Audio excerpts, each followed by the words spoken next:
কি হ্যাঁ, what is this? এটা কি স্যার? আরে খুলুন, খুলে পড়ুন।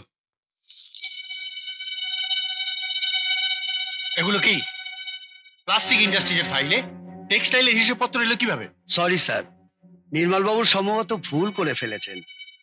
বুড়ো মানুষ, ঠিকমতো চোখে দেখতে পান না। লুক হিয়ার, এটা ওল্ড ম্যানস হোম নয়। বিশ্বম্বর চৌধুরী কোটি কোটি টাকা খাটাচ্ছে ব্যবসার জন্য, বিজনেসটাকে বাড়াবার জন্য, বৃদ্ধদের পুনর্বাসন কেন্দ্র খোলার জন্য নয়। মাধবী আমার বড় মেয়ে জোর করে আমাকে ধরে ডাক্তারের কাছে নিয়ে গেল। বড় ডাক্তার অনেক সব পরীক্ষা টরীক্ষা করে ঠিক ঠিক পাওয়ার লিখে দিল।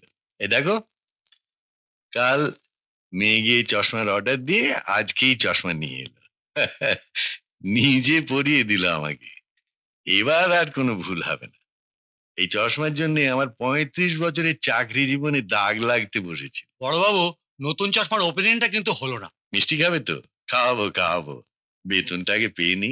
আর তো কটা দিন মাত্র। বড়বাবু, হ্যাঁ, ম্যানেজার সাহেব এটা দিলেন। কি এটা? আমি কি জানি, পড়ে দেখুন। পড়বো তো বটে, এখন তার পড়তে কোনো কষ্টই নেই। নতুন চশমা, সবকিছু ঝকঝক করছে। এই তো সব পরিষ্কার দেখতে পাচ্ছি।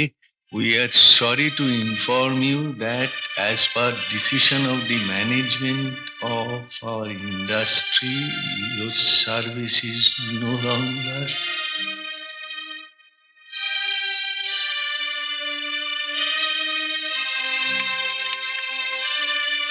Your service is no longer required.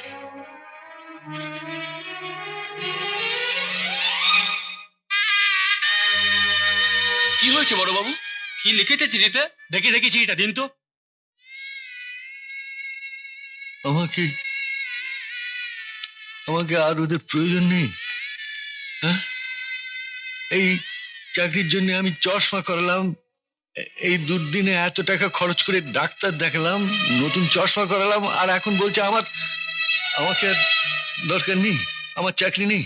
না না, হতে পারে না, আমার চাকরি যেতে পারে না। ওরা আমাকে বরখাস্ত করতে পারে না, কিছুতেই বরখাস্ত করতে পারে না। আই এম সরি নির্মলবাবু, ডিসিশনটা আমার নয়, স্বয়ং মালিকের। আপনি ভাবুন তো, প্লাস্টিক ইন্ডাস্ট্রির প্ল্যান্ট বসানোর মিটিংয়ে প্ল্যান্টের কোনো কাগজপত্র নেই, আছে টেক্সটাইল মিলের হিসেব। আর আপনার জন্য যে আমার চাকরিটা যায়নি, সেটাই আমার কপাল। সব এই চশমার জন্য স্যার। এই দেখুন, নতুন চশমা করিয়েছি, এইবারের জন্য দয়া করুন স্যার, আর কখনো কোনো ভুল হবে না। আপনি কেন বুঝতে পারছেন না? এইসব প্রাইভেট কোম্পানিতে মালিকের ইচ্ছের উপরে কারো কিছু বলার থাকে না। স্যার, আমার বড় মেয়েটার বিয়ে ঠিক হয়েছে, এ সময় চাকরি গেলে আমার সর্বনাশ হয়ে যাবে। না না না, সর্বনাশের কি আছে? গ্র্যাচুইটি আর প্রভিডেন্ট ফান্ডের টাকা তো পেয়েই যাবেন, তাই দিয়ে মেয়ের বিয়ে দিয়ে দেবেন। না না স্যার, ও যদি জানে আমার চাকরি নেই, তাহলে ও কিছুতেই বিয়েতে রাজি হবে না। জানাবেন না? আগে দেখুন, আপনার সমস্যা নিয়ে আমার মাথা ঘামাবার কোনো প্রয়োজন নেই। যা হয়েছে ওটাই ফাইনাল। এবার আপনি দয়া করে আসুন।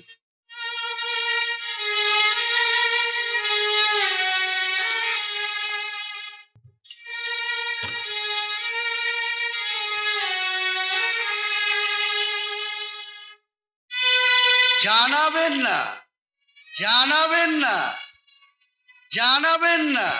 হ্যাঁ, জানাবো না, কাউকে জানাবো না, কাউকে জানাবো না। কি হয়েছে বাবা? হ্যাঁ, না কিছু না। আরে, তোর রেজাল্ট কবে বেরোবে? এই তো সপ্তাহখানেক পরেই। পরীক্ষা ভালো হয়েছে তো তোর? রেজাল্ট ভালো হবে তো?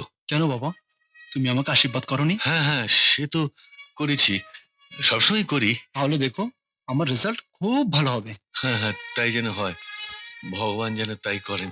তা এখন কোথায় যাচ্ছিস? এই যে দিদির চাকরির দরখাস্তটা পোস্ট করতে চলি বাবা। চাকরি? হ্যাঁ হ্যাঁ, আমাকেও একটা চাকরির খোঁজ করতে হবে, স্বপনের চাকরি না হওয়া পর্যন্ত। বাবা, এখানে দাঁড়িয়ে কি করছো? কিছু না, ওই স্বপন গেল তাই দেখছিলাম। নতুন চশমায় কোনো অসুবিধা হয়নি তো বাবা? অসুবিধা? না না, অসুবিধা হবে কেন? জানিস মা, আজ সব কিছু ঠিক মতো দেখতে পেয়েছি, আর এমন ভাবে কাজ করেছি না আজ, কেউ কোনো ভুল ধরতে পারেনি।